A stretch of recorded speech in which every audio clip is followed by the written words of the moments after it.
আল্লাহ নবী ওয়াজ শুরু করে দিলেন। আল্লাহ বললেন, ও নবী আপনি ওয়াজ করুন। দুনিয়ার মানুষেরা এক আল্লাহকে ভুলে গিয়ে, আমি আল্লাহ এক আমাকে ভুলে গিয়ে এরা বহু ঈশ্বরে মেতে গেছে, বহু ঈশ্বরবাদে বিশ্বাসী হয়ে গেছে। কেউ গাছকে পূজা করছে, কেউ পাথরকে পূজা করছে, কেউ বা সূর্যকে পূজা করছে, কেউ বা চন্দ্রকে পূজা করছে। সমাজেতে নারীদের কোনো ইজ্জত নেই, সমাজেতে নারীদের কোনো মর্যাদা নেই।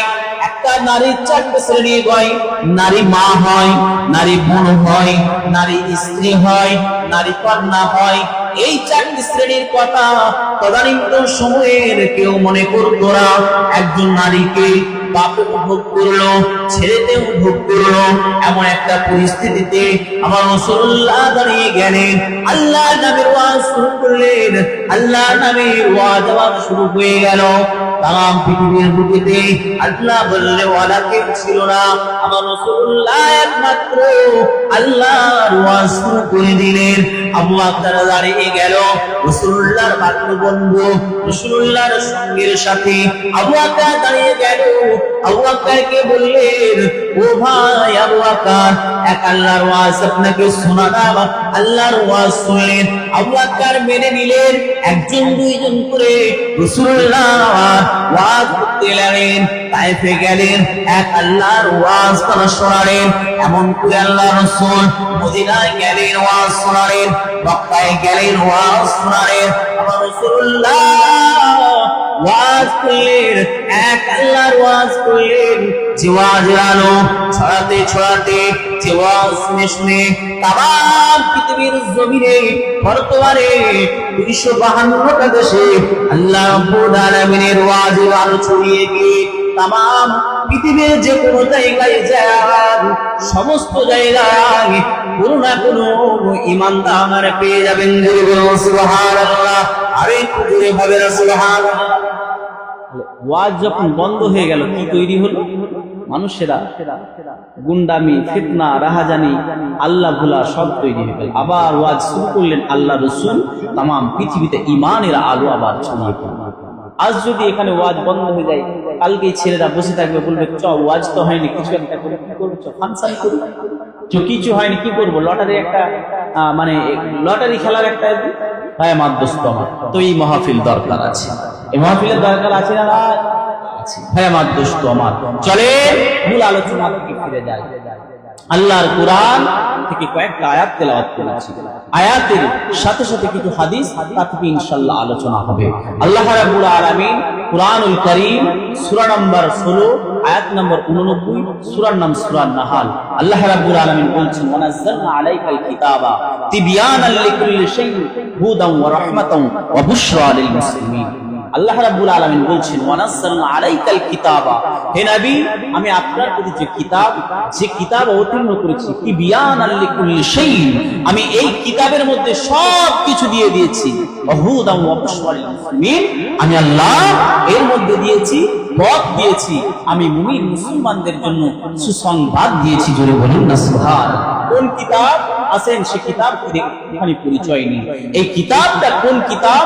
আল্লাহ রাব্বুল আলামিন বলছেন, বাল হুয়া কুরআনুম মাজিদ, এই কোরআন এর নাম হলো কুরআনুম মাজিদ। জোরে বলুন না সুবহানাল্লাহ।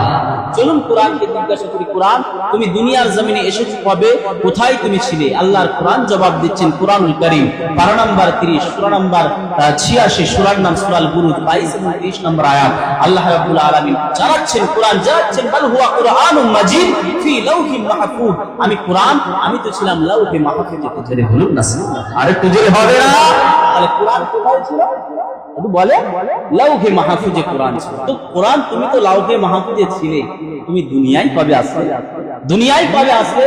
আবার কোরআন জবাব দিচ্ছে, কুরআনুল কারীম পারা নাম্বার 2, সূরা নাম্বার 2, সূরার নাম সূরা আল বাকারা, আয়াত নাম্বার 185। কোরআন বলছে, শাহরুর রমাদানা উনজিলা ফীহিল কুরআন, নিশ্চয়ই আমি কোরআন অবতীর্ণ হয়েছে রমজান মাসে। জোরে বলুন না সুবহানাল্লাহ। কোরআন নাজিল হয়েছে কবে? রমজান মাসে। আবার কোরআনকে জিজ্ঞাসা করছি, মানুষ যখন জন্ম নেয় মাস তো একটা থাকে, তার ডেট তো একটা থাকে, তারিখ তো একটা থাকে। কোরআন তুমি কবে অবতীর্ণ হয়েছো? রমজান মাসের কবে? আবার আল্লাহর কোরআন জবাব দিচ্ছে কোরআনুল কারীম পারা নাম্বার 30 সূরা নাম সূরাল কদর আয়াত নাম্বার 1, সূরার নাম সূরাল কদর। আল্লাহর কোরআন বলছে ইন্না আনজালনাহু ফি লাইলাতিল কদরি, আমি কোরআন অবতীর্ণ হয়েছি লাইলাতুল কদরের রাত্রিতে। কোরআন কবে এসেছে? লাইলাতুল কদরের রাত্রিতে। আবার কোরআনকে জিজ্ঞাসা, কোরআন তুমি কি জন্য এসেছো? আবার কোরআন জবাব দিচ্ছে কোরআনুল কারীম পারা নাম্বার 2 সূরা নাম্বার 2 আয়াত নাম্বার 185 সূরার নাম সূরাল বাকারা। আল্লাহর কোরআন বলছে হুদাল লিন-নাস, আমি মানব জাতির হিদায়াতের জন্য এসেছি। বলুন কার জন্য এসেছি? মুসলিমদের জন্য এসেছে? আরবের মানুষদের জন্য? শুধু আরবের মানুষদের জন্য? শুধু মুসলমানদের জন্য? শুধু ফুরফুরার মানুষদের জন্য? শুধু বেরেলির মানুষদের জন্য? শুধু আহলে হাদিসদের জন্য? না, কোরআন এসেছে হুদাল লিন-নাস, মানব জাতির হিদায়াতের জন্য। বলুন না কোরআন। এবারে কোরআন বলছেন, আল্লাহ বলছেন যে রাসূল আপনাকে এই কোরআন দিয়েছি, যে কোরআনে আমি সব কিছু বর্ণনা পুঙ্খানু ভাবে দিয়েছি। এই কোরআন মানুষকে কি করবে? ইখরিজুল নাস, মানুষকে বের করে আনবে ইলা যুলুমাতি ইলা নূর, অন্ধকার থেকে আলোর দিকে। জুড়ে বলুন না সুবহানাল্লাহ। আল্লাহর কোরআন মানুষকে কোথা থেকে কোথায় বের করবে? অন্ধকার থেকে আলোর দিকে বের করবে। এবারে বলুন, কোরআনে সবকিছু আছে। আমার এখানে বিজ্ঞান মনস্ক ভাইরা যারা রয়েছেন তারা বলবেন হুজুর কোরআন তো বললেন সবকিছু আছে, কোরআনে তো আমরা পড়েছি অনেক কিছুই, কিন্তু কোরআনে কি বিজ্ঞান আছে? হ্যাঁ, কোরআনে বিজ্ঞান আছে। আসেন কোরআনকে একটু জিজ্ঞাসা করি, কোরআন তোমার মধ্যে কি বিজ্ঞান আছে? আল্লাহর কোরআন জবাব দিচ্ছে হ্যাঁ, আমার মধ্যে বিজ্ঞান আছে। কোরআনুল কারীম সূরা নাম্বার 36 পারা নাম্বার 22 সূরা আয়াত নাম্বার 2 সূরার নাম সূরা ইয়াসিন, ইয়াসিন আল কুরআনিল হাকিম, নিশ্চয় আমি কোরআন বিজ্ঞানময় কোরআন। ধরে বলুন না সুবহানাল্লাহ। কোরআন কি? কোরআন বিজ্ঞানময় কোরআন। বুঝতে হবে, আমার চোখ নেই আমি পাই, আমার চোখ নেই আমি অন্ধ, তার মানে পৃথিবীতে কালো রং ছাড়া কি কিছু নেই? বলে আমি অন্ধ, আমার কাছে তো সবই কালো, তাহলে কি পৃথিবীতে আর রং নেই? একটু বলে হ্যাঁ দেন। একটা পুজো মানুষ, পুজো যারা একটু শারীরিক প্রতিবন্ধী বা যারা বেটে, যেটাকে আমরা বলি বেটে বা বেউনা বলা, তো বেউনা মানুষ একটা কলসি থেকে, আগেকার দিনে কলসি ছিল না, তো কলসি থেকে পানি তুলতে গিয়ে দেখছে যে পানিটা অনেক নিচের দিকে আছে, তার হাত পৌঁছাচ্ছে না, পানিটা নিচে পড়ে আছে, তার হাত সে পর্যন্ত পৌঁছাচ্ছে। আচ্ছা বলেন তো দেখি, তার হাত পৌঁছাচ্ছে না, এর মানে সে এসে বলছে যে এই তুই যে কলসিটা আনতে বললি ওই কলসি তো তলা নেই রে। আচ্ছা কলসির কি সত্যি আদেও কি কলসির তলা নেই, না ওর হাত যে পৌঁছাচ্ছে না? একটু বলে হাত যে পৌঁছাচ্ছে না। ভাই আমার দোস্ত, আমার যে কথা বলছিলাম, মহান আল্লাহ কুরআনুল কারীমের মধ্যে বিজ্ঞান দিয়েছে। আমার আপনার সেই চোখ নেই, সেই গবেষণা আমরা আপনার করি না, আমার আপনার গবেষণাতে সেগুলো ধরা পড়ে না, কারণ সে চোখ নিয়ে আমি আপনি কোরআন পড়িনি। আমি আপনি কোরআন কখন পড়ি? কোরআন শুধু আমি আপনি মরলে কেউ পড়ি, মা বোনেরা কেউ মারা গেল কোরআনটা নিয়ে বসে বললো, আর রমজান মাস যখন আসলো কোরআনটা নিয়ে বসে বললো যেন রমজান মাসে এক খতম দিতে হবে। এই নওজোয়ানেরা, যুবকেরা, কোরআন তো শুধু এই জন্য আসেনি রমজান মাসে পড়ার জন্য, কোরআন তো শুধু তাবিজ লেখার জন্য আসেনি, কোরআন তো শুধুমাত্র কেউ মারা গেলে তেলাওয়াত করার জন্য আসেনি। কোরআন এসেছে হিদায়াতের জন্য, কোরআন এসেছে বিজ্ঞান নিয়ে, কোরআন এসেছে। চলুন কোরআনকে আবার জিজ্ঞাসা করে, ও আল্লাহ কোরআন বলো, কোরআনে কি স্বাস্থ্য বিজ্ঞান আছে নাকি? কোরআনেতে স্বাস্থ্য বিজ্ঞান আছে নাকি? কোরআনের মধ্যে ডাক্তারি কোনো থিওরি আছে নাকি?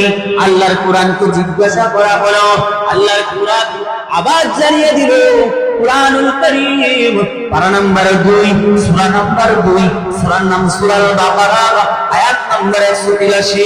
আল্লাহর কোরআন জানাচ্ছে, ইয়া আইয়ুহাল্লাযীনা আমানু কুতিবা আলাইকুমুস সিয়াম কামা কুতিবা আলাল্লাযীনা মিন ক্বাবলিকুম লাআল্লাকুম তাত্তাকুন।